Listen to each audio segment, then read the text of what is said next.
수고하셨습니다. 주님의 이름으로 사랑하고 주님의 이름으로 축복합니다.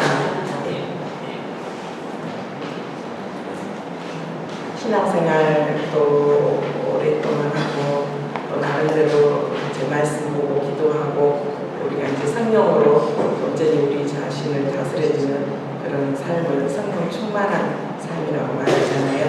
성령의 지배를 받고 성령 하나님의 말씀으로 또 우리 안에 역사하는데, 그럼에도 불구하고 우리의 신앙생활이 종종 좌절과 또 시리를 경험하게 됩니다. 그 이유는 뭘까라고 했더니 그 이유는 우리에게 시험이 있기 때문에 그렇습니다. 아마 일주일 동안 삶 현장에서 살면서 이런 모습 저런 모습 가운데 또 시험이 또 상황 가운데 이 자리에 오고 싶지 않다, 조금 쉬고 싶다, 조금 내려가고 싶다라는 그런 마음이 들 정도로 또 한 주 동안 또 힘든 시험 가운데 있었을 우리 지체들도 있겠습니다. 분명히 예수님을 구원자로 믿고 거듭나는 경험을 했음에도 불구하고 사탄은 정말 우는 사자처럼 돌아다니면서 믿는 자들까지도 넘어지게 하는 그런 계략들을 하게 됩니다. 그래서 우리는 이미 예수님께서 십자가에서 또 승리하심으로 인해서 구원은 시작됐지만 여전히 우리의 구원은 진행형으로 가야 되는 게 맞습니다. 온전히 완성되기까지 또 우리가 날마다 영적인 싸움을 싸워야 되는 게 우리의 모습인데요. 우리는 지금 이 시기적으로 예수님의 초림과 예수님의 재림, 강림 사이에 살고 있습니다. 특별히 저희들은 더 구약시대의 믿음의 선진들이 초림의 을 기다리고 있었던 그런 삶을 살았다면 우리는 이미 2000년 전에 이 땅에 오셨고 이제는 다시 오시겠다고 하는 재림, 강림의 그 시기에 살다 보니까 어떻게 해서든지 이 사단은 믿는 우리들을 하나님의 사랑 안에서 끊어놓으려고 수단과 방법을 가리지 않고 있습니다. 주님은 십자가에서 죽으심으로써 이미 사단의 머리를 깨뜨렸지만 그래도 아직은 남아있는 그 꼬리로 말미암아 사탄은 자기 있는 힘을 다해서 그때가 얼마 되지 않은 것을 알고 하나님의 백성들을 시험하고 또 넘어뜨리려고 혈안이 되어 있습니다.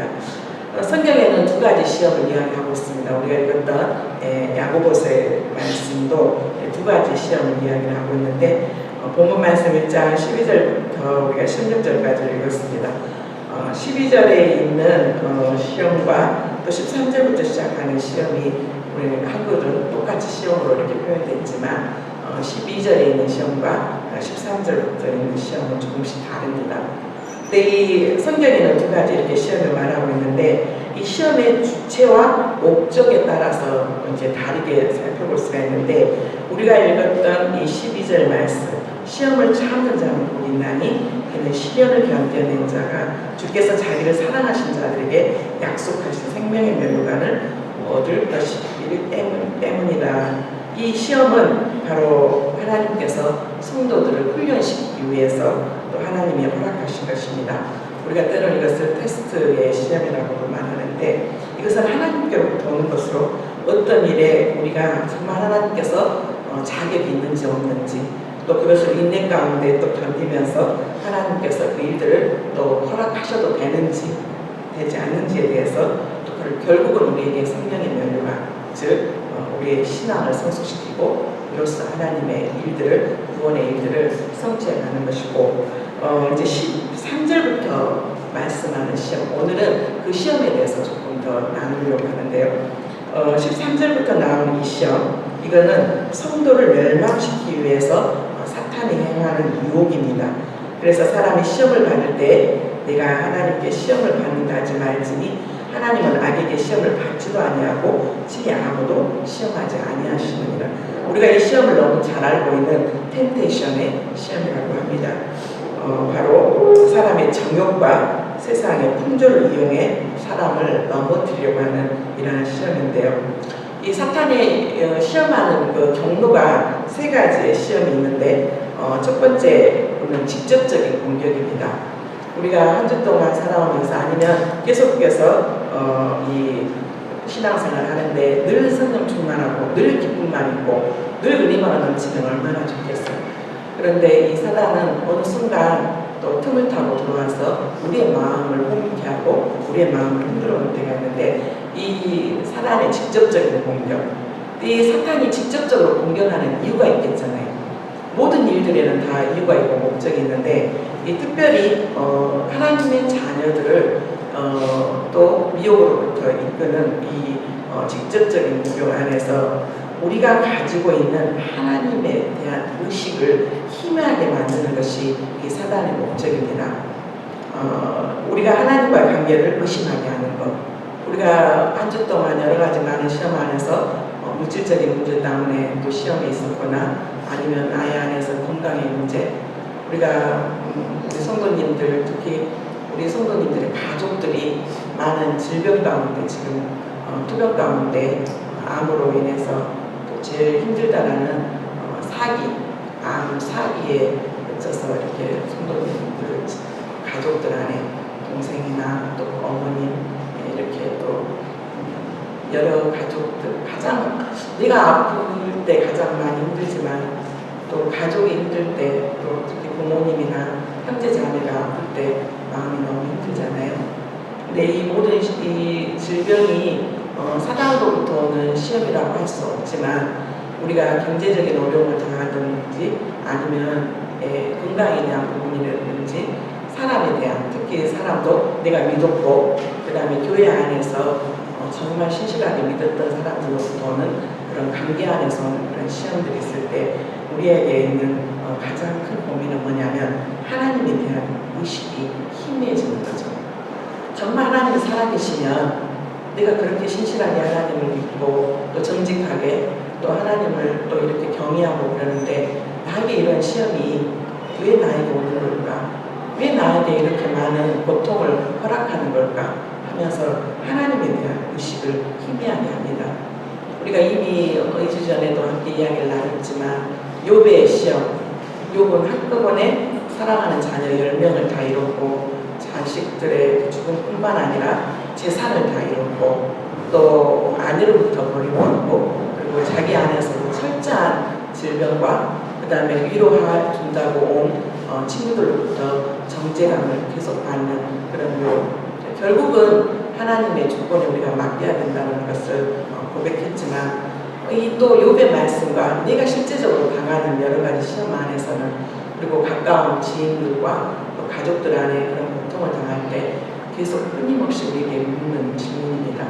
좀 하나님의 살아계시다면, 하나님이 나를 정말 사랑하시다면 이러한 시험이 나에게 주어질까? 그래서 사단의 시험의 가장 근본적인 목적은 뭐냐면 하나님에 대한 의식을 희미하게 만들고 그리고 가장 큰 건 하나님과의 관계에 의심을 갖게 합니다. 그래서 때로는 우리가 시험을 통해서 성장하기도 하고 시험을 통해서 우리가 더 하나님 앞에 정결한 하나님의 또 자녀로 나아가기도 하지만 그 시험이 너무 버거워서 세상을 향해서 나아가시는 분도 계십니다. 주변에 있는 지인 중에서도 정말 사랑했던 약혼녀가 정말 하나님 앞에 기도하고 그 약혼녀가 20대 조금 넘었었던 약혼녀였는데 하나님이 살아계시다면 이 자매 내 약혼녀를 살려달라고 했는데 아직도 하나님이 왜 그 자매를 데리고 왔는지는 아직도 저도 그렇고 그 형제도 알지 못하는데 놀랍게 그 형제는 하나님께서 자기의 기도를 들어주지 않았다고 하고 교회를 떠나는 것을 봤습니다.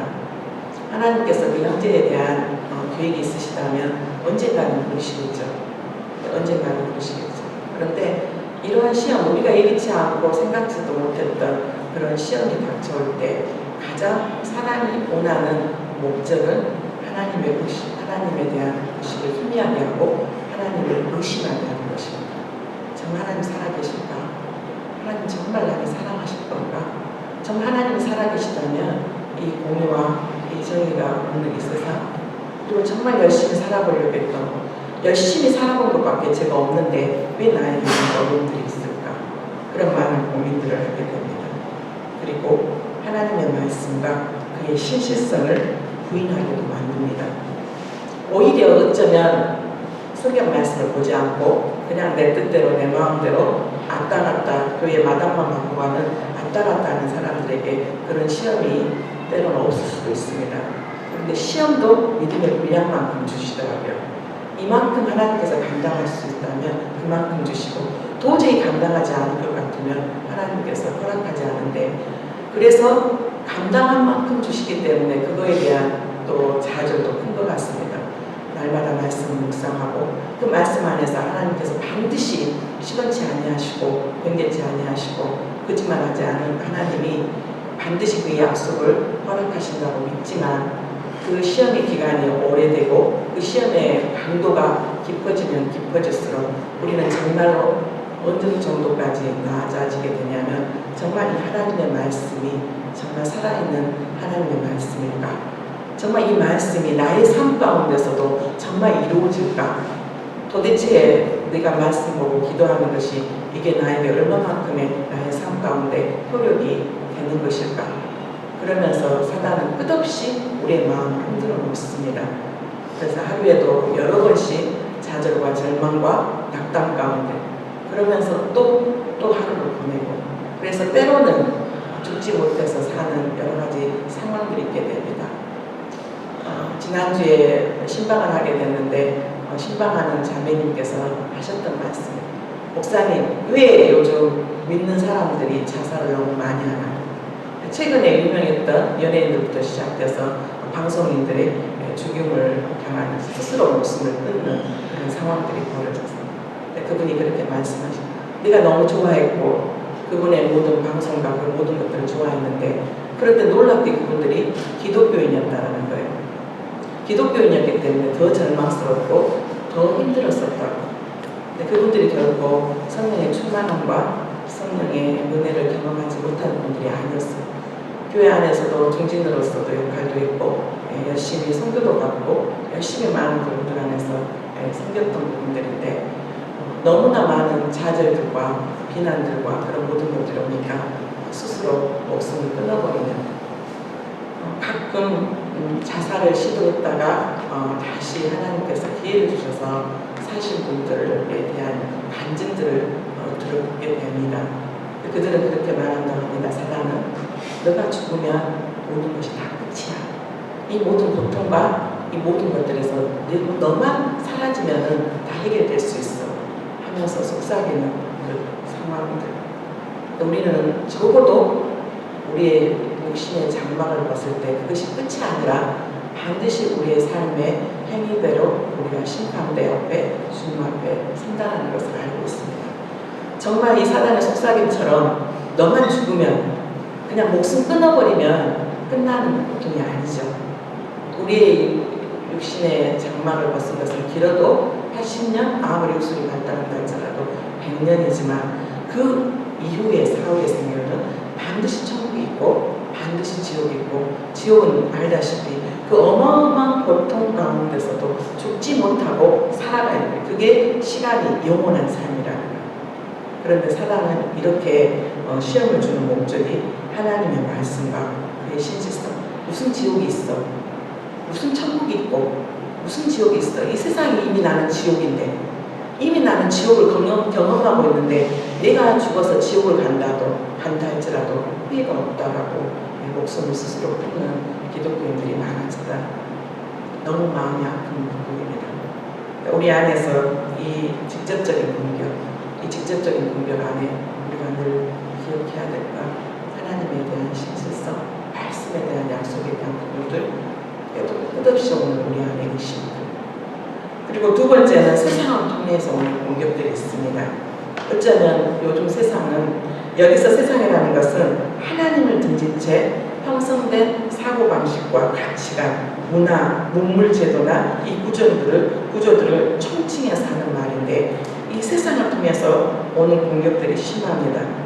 어쩌면 사람들은 별로 문제시되지 않지만 영적인 부분 안에서 우리에게 정말 하나님께서 거룩, 순결을 또 하나님께서 우리에게 원하시는 하나님의 구별된 하나님의 자녀로 사는 데 있어서는 많은 것들이 대치가 되는 상황들이 많습니다. 우리가 너무 잘 알고 있어요. 요즘은 그냥 사랑하면 사랑한다는 이유로 그 사랑이 정말 우리가 서로를 사랑하는 게 아니라 육정에 대한 그런 사랑들, 결혼식을 하지 않아도 그리고 결혼하기 전에도 우리가 서로의 몸을 내어주는 것들은 그냥 세상의 간섭이라고 생각하고 세상의 가치가 아니라고 생각합니다. 그런데 정말 하나님께서 특별하게 하나님의 너는 나의 구별된 자녀야, 너는 특별히 나의 정말 하나님의 너는 내 자녀라고 하는 사람들 안에 좀 더 영적인 하나님과의 교제를 나누기 원하는 사람들 안에서는 그것이 끝없이 하나님 앞에 우리 자신의 연약함으로 비춰집니다. 주일학교 친구들하고 나눴던 부분이었어요. 너무 요즘은 인터넷의 발달로 인해서 스마트폰이라는 그 매개를 통해서 많은 것들이 우리에게 학습되어지고 보여집니다. 그런데 혹시 우리가 우리 자녀들도 혹시 우리가 많은 설문조사를 통해서 우리가 들은 이야기들은 너무 경악할 일들이 많습니다. 초등학생들을 상대로 해서 설문조사를 했는데 초등학생이요, 5학년, 6학년 아이들 성경험이 있냐라고 이야기를 했을 때 우리는 어떻게 초등학생 아이들이 성경험이 있을까 그러는데 10%가 안 됐지만 %가 있었습니다. 중학생들이요, 정말 분당에 있는 정말 그래도 하나님의 기쁨이 되는 교회라고 하는 그 교회 안에서도 그해 여자 중학생들이 낙태 수술하는 것이 몇 명이 있었고, 그래도 가장 그래도 하나님의 말씀 안에 기쁨이 된다는 그 교회 안에서도요, 고등학생, 그다음에 청년들. 그런데 그것이 부끄럽지 않은 세상에 살고 있어요. 그런데 혹 우리가 그런 부분 안에 넘어졌다 할지라도 우리가 과거에 대한 아픔과 상처는 반드시 있고 또 우리가 다시 예수 그리스도 안에서 새롭게 돼야 되지만 그걸로 인해서 하나님을 떠나버리면 안 되잖아요. 좀 더 일찍 성에 눈에 뜨고 원하지 않는 그런 상황들 가운데 내가 넘어졌다 할지라도, 혹시 내가 넘어졌다 할지라도 그걸로 인해서 다시 예수님의 사랑과 구원하심을 믿고 나오는 것이 중요하죠. 근데 그것이 반복되면 이 사람 만나고 저 사람 만나고 저 사람 만나고 저 사람 만나게 되면 우리 안에서 스스로 정죄감에 쌓여서 예배의 자리를 피하게 되고 하나님의 그 정말 사랑하는 그 임재 안에서 우리가 잊지 못하게 되는 것 같습니다. 이게 세상으로부터는 세상은 그래요. 돈이 최고고 돈이라면 수단과 방법을 가리지 않고, 그래서 상대방이 나에게 뭔가를 욕구를 채워주는 그런 상황들이라면 내 영혼 하나님 앞에 정말 거룩한 하나님의 자녀로서 사는 것도 너무 쉽게 포기해버리는 것들이 요즘의 세상입니다. 그래서 말씀대로 사는 것이 오히려 고리타분하고 정말로 소통이 안 된다고 생각하는 그런 세상에 살고 있어요. 성에 대한 부분도 그렇고 수단과 방법을 가리지 말고 돈을 벌라고 말합니다. 절대로 철저하게 이기적이 되라고 말합니다. 이것은 세상이 주는 가치관입니다. 하나님과 죄를 도저히 같이 겸할 수 없고, 우리 안에서 가장 큰 건 네가 누구를 의지할래? 너희 안에 누가 주인의 자리에 있을래? 세상은 네가 최고라고 말합니다. 네가 최고고 너의 삶을 위해서 살라고 말합니다. 네가 가장 중요하다고 말합니다. 근데 주님께서는 너보다 나를 더 사랑했으면 좋겠고, 나를 사랑하는 너희가 정말 나하고 관계없는 그 잃어버린 영혼들을 향해서 우리를 손을 펴라고 주는 말씀입니다. 이 인간 안에서 우리가 살아가고 있는 내 삶의 주인, 세상은 철저히 네가 주인되라고. 그런데 네가 주인된 삶 가운데 한계를 느낍니다. 나의 능력이 한계를 느끼게 되고 내 환경과 상황들 안에서 녹록지 않은 것들을 우리는 경험하게 됩니다. 그럴 때 우리는 다시 돈이 내 자리에, 주인의 자리에 와 있는 것들을 또 고백하게 됩니다. 그래, 돈이 있으면 이 상황들을 넘어날 수 있을까요? 그래, 돈이 있으면 조금 나을 거야. 그래, 돈이 있으면 돈 하면서, 그래서 수단과 방법을 가리지 않고 하나님께서 기뻐하지 않는 정함이 없는 물질에 대해서 우리는 유혹을 받게 됩니다. 때로는 그게 공금 횡령이 될 수도 있고, 때로는 카지노라는 불법적인 상황 가운데서 한탕주의, 이게 세상의 가치관이에요. 이게 세상의 가치관. 그래서 많은 혼란이 옵니다. 자녀 교육도 그렇습니다. 정말 우리 자녀에 있어서 마땅히 가르쳐야 될 것들을 하나님의 말씀 안에서 성경적인 가치관 안에서 가르쳐야 되는 것이 맞다고 하면서도 주변에 있는 수많은 정보와 아이들을 이렇게 해야 되고 저렇게 해야 되고 저렇게 해야 된다 했을 때 우리가 말씀 안에 바로 세워지지 않으면 우리 자녀 교육에 대한 혼란도 끊임없이 자녀들에게 좋은 교육을 받게 하고 좋은 선생님을 붙여주고 실력을 키우는 건 아주 중요합니다. 그렇지만 우리 안에서 먼저 무엇을 먼저 우리 자녀에게 세상은 좋은 학교 가고 좋은 직장 가고 연금에 우리가 말하는 연봉에 대한 것들 그래서 나이 들었을 때 그 연금으로 인해서 오는 안락함들을 세상에 우리를 붙이입니다. 과연 우리는 정말로 그런 세상으로부터 오는 그런 것들 안에 정말 내가 흔들리지 않을까? 흔들리지요. 내가 뒤쳐져 있는 것 같고 여러 가지 많은 불안한 현실 가운데서 나의 미래에 대한 불안함 나는 그럼 노인이 되었을 때 나는 어떻게 살까? 주님 말씀하십니다. 내 일은 내일 영리하라. 그날의 삶으로서 족하다라고 했습니다. 그럴 때마다 우리는 세상이 우리에게 주는 것은 더 인색해지라고 더 너 자신을 위해서 모든 것들을 비축해 놓으라고 우리에게 붙입니다. 이게 세상으로부터 오는 공격입니다. 그다음에 세 번째는 인간의 욕심을 통한 공격입니다. 우리는 말하죠. 자녀가 가끔 질문을 합니다. 욕구 그 자체가 죄냐고. 욕구 그 자체가 죄냐고. 누군가를 안고 싶고 내가 좀 더 부자가 되고 싶고 더 좋은 대학교를 가고 싶고 자녀에게 더 좋은 것들을 주고 싶은 것이 그게 욕구가 죄냐고. 욕구 그 자체는 죄는 아닙니다. 그런데 욕구를 사용할 때 다음과 같은 세 가지 질문을 던져보고 우리 자신 안에서도 하나님 앞에서도 부끄러움이 없어야 됩니다. 첫 번째 질문을 이게 내 자신에게 유익한가? 이게 정말로 내 자녀에게 유익한가? 이것이 정말로 내 배우자에게 유익한가? 우리는 당신을 위한 거라고 말하고 이것은 너를 위한 거라고 말하고 부추기지만 그 욕기에 대해서 결국은 보면 내 욕심입니다. 내가 인정받고 싶고 내가 다른 사람한테 내 가정을 돋보이고 싶고 그런데 정말로 욕구는 그 자체가 죄는 아니지만 내가 하고자 하고 바라는 것들 안에 정말 그것이 우리 자신에게 유익한가? 정말 이것이 하나님 앞에 영광이 된다고 말하는가?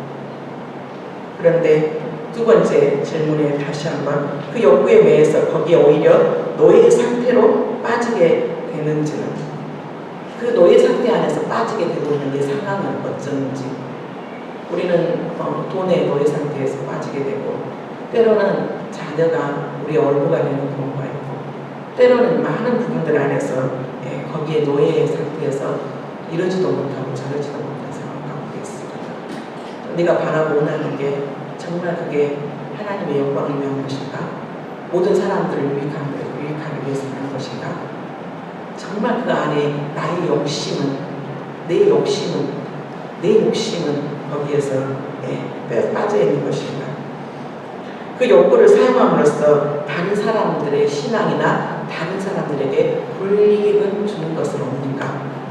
우리는 어쩔 수 없이 우리 자녀를 열심히 섬기다 보면 부모님한테 소홀해질 수밖에 없습니다. 그리고 내가 열심히 내가 그 상황 가운데서 살아가기 위해서 끝없는 경쟁과 끝없는 것들을 이루기 위해서 누군가를 손해를 끼칠 수도 있고 누군가를 또 정직하지 않은 방법으로 또 그것을 얻으려고 하는 성취하려고 하는 우리는 특별히 하나님을 믿는 사람들입니다. 서 있는 저나 또 여러분들 안에서도 외인은 없겠지만 우리는 먼저 세상이 우리를 공인으로 인정을 합니다. 너희들은 예수 믿는 사람, 너는 예수 믿는 사람. 아직까지 주변에 있는 사람들 중에서 여러분들 예수 믿는지 모르는 사람 계세요? 다 아시죠? 다 아시죠? 주변에 있는 사람. 일단 세상이 우리를 하나님의 자녀라고 예수님을 믿는 사람들이라고 일단 인정을 합니다. 그렇기 때문에 우리가 우리의 욕심으로 우리의 욕구들이 그것이 넘쳐서 욕망으로 욕심이 잉태한즉 죄를 낳고 죄가 잉태한즉 사망이 이른다고 그랬는데 내 것을 이루기 위해서 수단과 방법을 가리지 않을 때 반드시 누군가는 손해를 보는 모습들이 있습니다. 그걸로 인해 누군가는 저 사람처럼 예수 믿는다면 나는 절대 예수 믿지 않겠다라고 실족을 시키는, 나는 원하지 않았다고 말했지만 내 안에 있는 숨은 동기와 내 안에 있는 영적인 그런 나의 하나님 앞에 영광을 돌린다고 하지만 내 안에 있는 철저한 내 안에 있는 욕심들이 남을 실족시킬 수가 있습니다. 우리가 하나님께 회개의 영을 보여달라고 이렇게 기도를 하다 보면 그 전에는 깨닫지 못했고 그 전에 놓쳤던 것들 안에서 많은 것들이 떠오를 때가 있습니다. 그때 참 어리석었지. 그땐 참 혼자 똑똑하다고 잘났다고 했는데 그 사람이 얼마나 힘들었을까.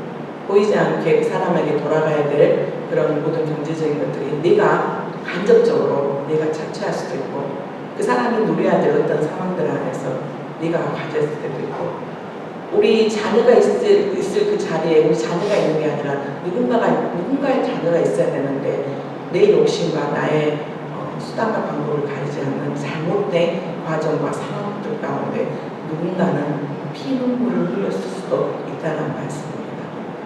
정말 우리가 하는 모든 행동이 더욱더 신중해야 될 것 같습니다. 정말로 인간의 욕심을 통한 이 공격 안에 내 자신에게 유익이 되는가? 지금은 당장 유익이 되는 것 같지만 하나님은 우리에게 그래서 때로는 많은 것들을 허락하지 않으시고 기다리시고 인내하게 되어 있습니다. 그리고 정말 노예 상태에 있는 것들 하나님은 원하지 않고 또 누군가 나로 인해서 지금도 눈물을 흘리고 있고 누군가가 아직도 나로 인해서 예수님을 믿고 싶지 않다고 한다면 우리의 신앙 안에서 우리의 삶을 다시 한번 점검이 필요할 것 같습니다. 종교개혁자 마틴 루터가 이런 말을 했어요. 우리가 너무 잘 아는 말씀인데요. 새가 우리 머리 위로는 지나갈 수는 있어요. 새가 우리 머리 위로는 지나갈 수는 있죠. 그런데 둥지를 트는 것은 막을 수 있다고 했습니다. 우리는 어쩔 수 없는 상황 가운데 시험에 들었다고 말을 합니다. 어쩔 수 없는 상황 가운데 내가 그 자리에 있을 수밖에 없었고 어쩔 수 없는 상황 가운데 이렇게 할 수밖에 없었다고 말하지만 대부분 우리 스스로가 자처한 경우가 많습니다. 시험은 지나갈 수 있습니다. 욕구가 올 수도 있고 유혹이 올 수도 있고 미혹이 올 수도 있고 하지만 그 새가 우리 머리에 둥지를 트는 것은 우리의 의지입니다. 누구 탓이 아니라 바로 우리의 몫이라는 것입니다. 사탄은 우리를 수시로 유혹하지만 거기에 대해 우리가 동조하지 않을 때는 더 이상 기승을 부리지 않습니다. 그래서 성경은 마귀를 대적하라고 말합니다. 그냥 거기를 받아들여 버린 게 아니라 그냥 어쩔 수 없이 네가 그렇게 넘어졌지 하고 합리화시키는 게 아니라 그것은 아니다라고 단호하게 대적하기로 원하십니다. 지금 저와 여러분이 당하고 있는 시험은 뭡니까? 다시 한번 보고 싶습니다. 경제적인 그런 시험들 안에서 수단과 방법을 가리고 싶지 않은 그런 유혹들이 계속 오는지 정말 정욕의 시험, 성적인 것이라든지 여러 가지 그 자리로 올라가기 위해서 또 내가 하나님의 방법이 아닌 정직하지 않은 것들로 그것들을 이루고 있는지 정말 인간관계에서 오는 여러 가지 시험들 안에서 그런데 놀랍게 하나님은 그 상황을 변화시키는 게 아니라 그 상황 가운데 우리가 변화되기를 주님은 원하십니다. 그래서 우리는 기도할 때 하나님 이 시험을 제공하는 많은 상황들을 바꿔주십시오. 이 상황들 안에서 내가 넘어지지 않도록 그 상황들을, 그 장애물들을, 때로는 나를 유혹하는 그 사람들을 아니면 그 모든 상황들을 바꿔달라고 우리는 기도를 합니다. 그런데 주님의 방법은 아니다. 너는 그 자리에 있으면서 네가 변화되기를 원합니다. 그게 하나님의 방법입니다. 근데 우리는 우리 스스로가 절대 그 시험에서 이길 수 없다는 것을 먼저 인정하는 겸손함이 우리에게 있었으면 좋겠습니다. 그럼 이런 시험 목적이 있고 이런 시험 공격들이 세 가지 통로가 있는데 그러면 이 시험으로부터 벗어날 수 있는 하나님의 방법은 무엇일까요? 이게 우리가 오늘 같이 나누고 싶은 말씀입니다. 그래도 또 10번, 100번, 1000번을 강조해도 부족함이 없는 것은 하나님을 신뢰하는 것입니다. 사단의 시험의 목적이 뭐라고요? 하나님을 끝없이 의심하게 하고 하나님의 관계를 끊어놓으려고 하고 그리고 하나님의 기록하신 하나님의 기록되어 있는 하나님의 말씀까지도 진리 되신 하나님의 말씀까지도 우리에게 의심하게 하는 것이 사단의 계략입니다. 그렇다면 반대로 하면 되겠죠. 뭘까요? 다시 하나님을 신뢰하는 것입니다. 다시 하나님의 말씀으로 우리 자신을 통제하는 것입니다.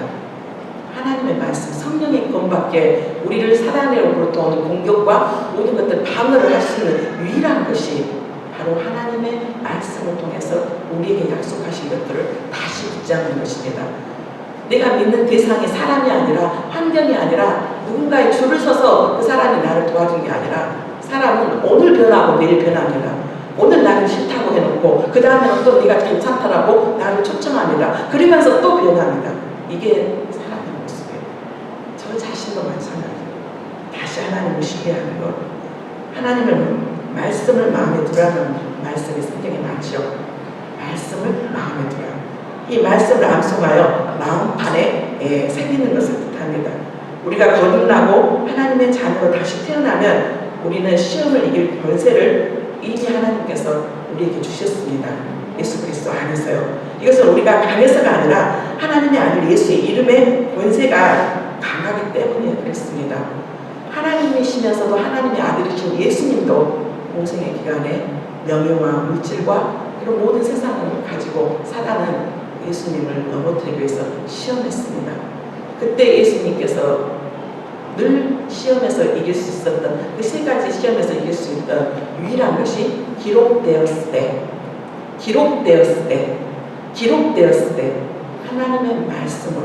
하나님의 말씀으로 이겼습니다. 우리 안에 여러 가지 많은 시험들 안에서 이 시험의 시간이 좀 빨리 줄어들었으면 좋겠다라고 할 때 우리에게 있어서 가장 귀한 팁은 하나님을 신뢰하는 것. 그 신뢰는 우리의 신념이 아니라 기록되어 있는 하나님의 말씀을 다시 붙잡고 나아가는 것. 그게 믿음입니다. 하나님은 믿음이 없이는 우리가 믿음이 없이는 하나님을 기쁘시게 할 수 없다고 그랬는데 그 믿음은 우리의 신념이 아니고 우리의 확신이 아니고 기록되어 있는 하나님의 말씀이 비록 더디지만 반드시 1.1도 빈틈없이 하나님의 때 하나님의 방법대로 이룰 것을 우리가 믿는 것. 그것이 오늘도 우리가 또 다시 결심하고 또 내일도 결심하고 사단은 계속해서 우리를 많이 흔들어 놓을 것입니다. 걱정하게 만들고 하나님을 의심하게 만들고 그래서 성경 읽어도 필요 없다고 성경이 무슨 밥이 나오냐고 무슨 떡이 나오냐고 성경이 무슨 그렇지만 하나님의 말씀 반드시 이 말씀을 통해 일한다는 것을 우리가 잊지 않았으면 좋겠습니다. 네. 그분은 우리가 시험을 당할 때 피할 길을 내신다고 말씀하셨습니다. 그러면 우리는 시험을 두려워하지 말아야 됩니다. 시험이 정말 없으면 좋겠지만 그 시험 안에서 우리가 꼼짝달싹도 못하고 그것을 두려워하는 상황 가운데 있지 않아야 됩니다. 이 또한 지나갈 거라고 이 또한 지나갈 것이고 이 또한 지나가는 과정 가운데 그 시간을 줄이기 위해서는 다시 우리의 마음을 다시 말씀으로 고정하고 나아가는 것입니다. 우리가 시험을 이기기 위해서 피해야 할 것들이 있는지를 생각해 봐야 됩니다. 정말 게으르고 나태한 시간이나 시험을 받을 만한 자리나 밤늦게 남자 형제들, 여자 형제들과 그 다음에 밤늦게 술이 있는 그 자리에 가가지고 시험을 안 들 수가 없습니다. 정말 나의 나태함, 나의 게으름, 시험을 만날 자리나 장소, 또 악한 행위를 권하는 친구들, 이 친구만 만나면, 이 사람만 만나면 계속 죄를 짓게 되고 계속 부정적인 것들을 하게 되고 계속 같이 죄를 짓게 하는 그런 상황들. 하나님께서 시험을 제거해 주십니까? 하나님께서 시험을 제거해 주십니까? 저와 우리 자신에게 물어보는 말씀. 하나님이 시험을 제거해 주십니까? 아닙니다. 아닙니다. 하나님은 우리에게 적극적인 태도를 바랍니다. 거기 가지 않으면, 가면 안 될 그 자리에, 만나면 안 될 그 사람을 만나서 시험에 들게 하지 않게 달라고 하는 것은 어리석설입니다. 그 상황 가운데 왜 나를 거기에 가겠냐고, 왜 나를 그 사람을 만나겠냐고, 왜 나를 그곳에 두냐고. 우리가 갔어요. 우리의 발로 갔고요. 우리가 그 사람을 만났고요. 그 상황대로 내가 거기에 갔습니다.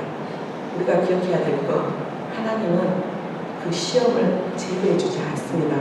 나는 공중부양시켜서 거기 못 가게 때로는 한강 가운데 하나님 말씀하시죠. 때로는 상황 가운데 가지 말라고 여러 가지 사인을 보여줌에도 불구하고 우리는 그 자리를 갑니다. 만약에 갔다면 거기에서 적극적인 태도 안에서 다시 돌아올 수 있는 용기가 우리에게 있어야 됩니다. 그 자리를 벗어나고 그곳을 피해야 되는, 그것을 떠나야 되는 용기가 우리에게 필요합니다. 이게 하나님의 방법이에요. 이게 하나님의 뜻이에요. 그래서 우리는 거기에서 벗어나지 못하고 거기에서 넘어지고 거기에 있었을 때 우리는 하나님을 원망합니다. 하나님 원망하죠. 왜 나를 거기에 두셨어요? 왜 나를 그 사람을 만나게 하셨어요? 왜 나를 그런 상황 가운데 계속해서 나를 두셨냐라고 원망합니다. 하나님은 결코 그렇게 하지 않으셨어요. 우리의 욕심, 우리의 욕망이, 욕구 자체는 결국 죄가 아니지만 거기에서 벗어나지 못해요. 그럼에도 불구하고 우리가 넘어졌고 또 넘어졌고 또 넘어졌어도 우리 자신을 인정하고 내가 넘어졌었다고, 내가 그렇게 연약했다라고 하나님 앞에 있는 모습 그대로 솔직히 고백하고 주님 앞에 회개하고 나아갔을 때 하나님 다시 우리에게 기회를 주시고 또 하나님 우리를 다시 소망 가운데 품어주시고, 이게 아버지의 사랑입니다. 우리가 기억해야 될 것, 하나님은 시험을 제거해 주지 않습니다. 우리가 거기에 대해서 적극적으로 대처하기를 원하십니다. 그리고 피하기를 원하십니다. 두 번째, 기도로 깨어있고 말씀으로 무장하며 마귀를 대적하는 것입니다. 깨어 기도할 때 하나님이 예비하신 피할 길을 찾을 수가 있습니다. 하나님 어떻게 하면 제가 이 시험에서 이길 수 있을까요? 어떻게 하면 하나님 이것들을 내가 하나님 앞에 놓고 또 묻으십시오. 시험에 들게 됐을 때 가장 우리 안에 안타까운 것은 기도조차도, 말씀조차도 다 싫고 또 기도도 나오지가 않습니다. 단 한마디, 하나님 도와주세요. 하나님 도와주세요. 하나님 도와주세요. 제가 이 상황 가운데 어떻게 하는 것이 하나님께서 원하시는 길인지 저를 이끌어 주시고, 제가 연약하다면 같이 도울 사람, 같이 이끌어갈 사람을 하나님께서 가르쳐 주세요. 피할 길을 예배해 놓으시라고 그렇게 해달라고 하나님의 도움을 구하는 것입니다. 하나님께 순복하는 것만으로는 부족합니다. 계속 이야기하지만 때때로 우리는 마귀를 대적해야 됩니다. 그러기 위해서 우리는 언제까지나 연약한 자의 모습 가운데 있을 수가 없습니다. 성령의 전신 갑주를 취해야 됩니다. 하나님은 우리가 연약한 거 아시지만 언제까지나 그 연약함에 있는 것을 옳지 않으십니다. 하나님 우리가 강한 군사가 되기를 원하십니다. 우리 하루의 삶이 영적인 전쟁되고 영적인 싸움인데 이제는 언제까지나 우리가 어린 나이 같이 죽만 먹고 물만 먹는 그런 어린아이 같은 그런 신앙이 아니라 이제는 단단한 식물까지도 먹고 자랄 수 있고, 그런 시험이 왔을 때 그것들을 영적으로 분별하고 이것은 나를 넘어뜨리기 위한 유혹이야 미혹이야 라고 분별하면서 그 안에서 강한 하나님의 군사가 되기를 원하십니다. 세상은 점점점 악해져갈 것입니다. 직접적으로 나를 공격할 것이고 세상은 간접적으로 나를 공격할 것이고 여러 가지 많은 부분들 안에서 나의 욕망으로 욕구로부터 나를 공격할 것입니다. 그럴 때 우리는 언제까지나 지고 또 지고 또 지고, 그 전에 10번 졌다면 이제는 8번, 2번은 승리해야 되지 않겠어요? 그런데 우리는 예수님 오시는 그날까지 우리의 시험은 수도 없이 많은 시험들을 거쳐야 됩니다. 우리가 나는 시험에 들지 않고 싶어, 그것들은 우리가 육신의 장막을 걷는 그 순간이에요. 지금 이런 모양으로 나를 시험했다면 그 시험을 통과했을 때 또 다른 모양으로 우리를 또 시험할 것입니다. 그런데 우리가 적을 알면 그 전쟁에서 승리합니다. 알다시피 마귀의 패턴은 비슷해요. 마귀의 패턴은 아주 비슷해요. 마귀가 어마어마한 IQ가 높다고 하잖아요. 우리는 깨끗해봤자 맨사에 기록되지도 않을 우리의 IQ가 이 사단을 해볼 수가 없는데, 놀랍게 사단은 패턴이 비슷합니다. 내 패턴이 뭐냐면 내가 어떤 부분 안에서 가장 연약한 것을 돌아보십시오. 나는 물질에 대해서 연약한지, 나는 이성에 대해서 연약한지, 아니면 나는 나의 자존심에 대해서 연약한지, 아니면 나는 사람과의 관계 안에서 내 교만으로 넘어지는지, 내가 계속 넘어졌던 부분이 어떤 부분인지, 그것이 패턴입니다. 이성으로 인해서 넘어졌던 부분은 반드시 이성으로 또 2번째, 3번째 공격해 갑니다. 돈에 대해서 연약했던 부분은 또 그 돈을 부정적인 방법으로 나한테 벌하고 또 이 방법 안에서 저 방법으로 우리 안에서 사단의 패턴은 반드시 나의 가장 연약한 부분을 통해서 나를 또 시험에 들게 만듭니다. 그런데 놀랍게도 하나만 오면 괜찮은데 때로는 이성과 같이 돈으로 그래서 우리는 사람을 섬겨야 될 대상으로 보지 않고 내가 이용하고 내가 안에서 이익이 될 사람인지를 보고 판단을 하게나 우리 안에서 내가 자꾸 넘어지는 부분 여러 많은 부분들 안에서 점검할 수 있는 지혜가 있기를 주님의 이름으로 축복합니다. 우리 안에서 타락한 본성에서 나오는 욕구와 또 성령님의 역사하심으로 이 생기는 욕구가 서로 날마다 대적합니다. 로마서에서도 사도 바울 선생님께서 말씀하셨고 갈라디아에서도 우리 안에는 어쩔 수 없는 육신의 정욕과 또 성령의 소욕들이 우리 안에서 계속 싸웁니다. 우리 안에 사망의 법과 생명의 법들이 우리 안에서 날마다 싸웁니다. 날마다 예수님 오시는 그날까지. 그런데 우리는 결코 말씀을 보지 않고 기도하지 않고서는 내 힘으로는 그 성령의 법 안에서 순종할 수가 없습니다. 늘 도움을 구할 수 있는 저희들 됐으면 좋겠습니다. 네. 우리의 속사람의 연약함으로 인해 성령님의 뜻을 택하지 못할 때도 있습니다. 그럼에도 불구하고 믿음의 선한 싸움을 계속 해나갈 수 있는 것은 우리에게 소망이 있습니다. 예수님께서 말씀하셨습니다. 담대하라. 내가 이미 세상을 이기었노라고. 그래서 우리에게 가장 모든 이름 위에 뛰어난 이름은 누구의 이름을 주셨냐면 예수의 이름을 주셨습니다. 예수의 이름으로 말하는 역사는 모든 사단의 세력들을 떠나가라고. 우리는 과연 그 예수 그리스도의 그 이름을 얼마나 사용하시는지요. 정말 그 믿음 안에서 정말 우리를 구원할 자, 이 나의 모든 문제, 물질의 문제, 나의 관계의 문제, 내 건강의 문제, 내 삶의 근본적인 문제를 해결할 수 있는 그분은 바로 예수 그리스도고 예수 안에 모든 것들을 하나님께서 허락해 주셨습니다. 적극적으로 이러한 경건의 훈련을 해나가야 될 때가 바로 이때가 아닌가 싶습니다. 오늘 다시 본문 말씀으로 돌아가서 말씀을 맺으려고 합니다. 야고보서 11장 12절부터 16절 말씀 같이 12절 말씀 읽겠습니다.